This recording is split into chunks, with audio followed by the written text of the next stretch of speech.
Electric charges and field chapter first class 12 physics के exercise के questions को हम सॉल्व कर रहे हैं।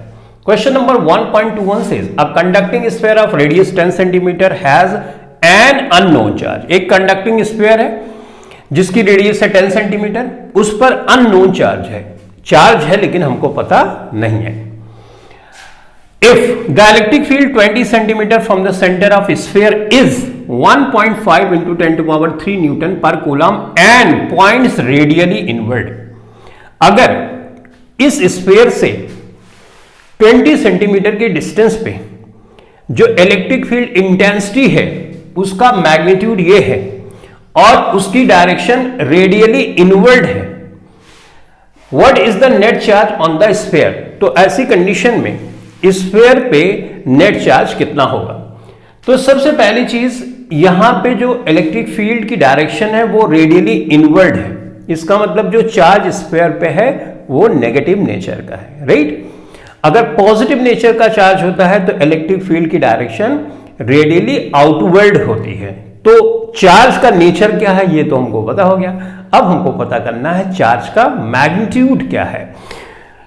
तो उसके लिए हम जानते हैं कि अगर एक स्फीयर जैसे ये है, ठीक, कंडक्टिंग स्फीयर है, उस पर तुम चार्ज लोगे तो चार्ज यहां पे यूनिफॉर्मली सरफेस पे डिस्ट्रीब्यूट हो जाता है। इसके सेंटर से अगर r डिस्टेंस पे हमको इलेक्ट्रिक फील्ड निकालनी होती है तो गॉसियन सरफेस की हेल्प से हम ये निकाल सकते हैं, राइट।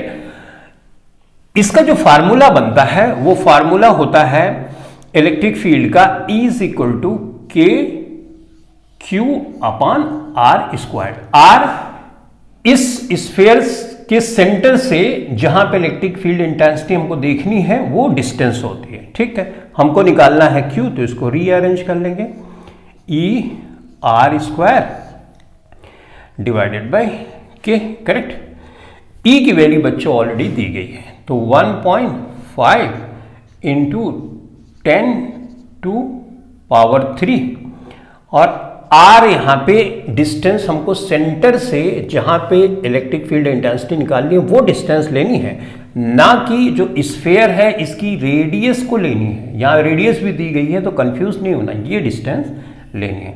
अब ये डिस्टेंस तो बच्चों है 20 सेंटीमीटर, करेक्ट। और सेंटीमीटर को मीटर में कन्वर्ट करने के लिए हमको 10 टू पावर -2 से मल्टीप्लाई करना पड़ेगा, करेक्ट।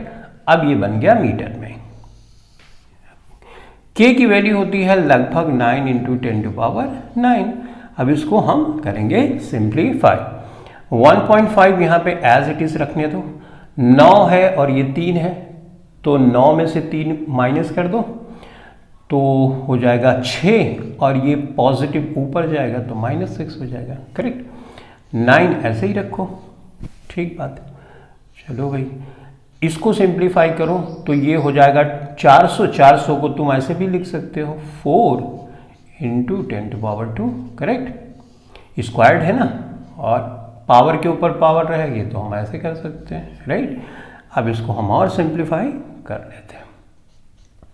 देखो 6 है, 4 है, 10 है, 10 में से 2 घटाओगे 8 हो जाएगा तो ये -8 हो गया। 15 चौको 60 यानी ये हो गया बच्चों इतना।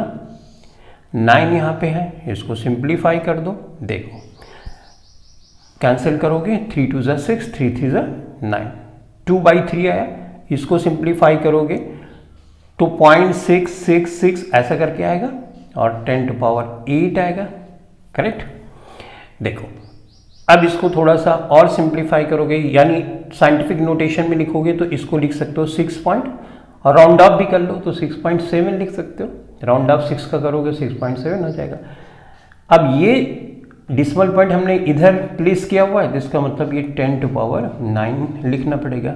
-1 यहाँ से आएगा, ऐड कर देना तो इतना हो गया। या इस बात को ऐसे भी बच्चे लिख सकते हैं 6.7 10 टू पावर 9 को नैनो भी लिख सकते हो तो नैनो कूलम। लेकिन ये जो चार्ज होगा ये नेगेटिव नेचर का होगा क्योंकि इलेक्ट्रिक फील्ड की डायरेक्शन रेडियली इनवर्ड है, राइट। तो -6.7 नैनो कूलम ये है चार्ज जो इस स्फीयर पे स्प्रेड है इस स्फीयर पे है और यही हमको निकालना भी था। ठीक है, तो अब हम सॉल्व करेंगे नेक्स्ट क्वेश्चन।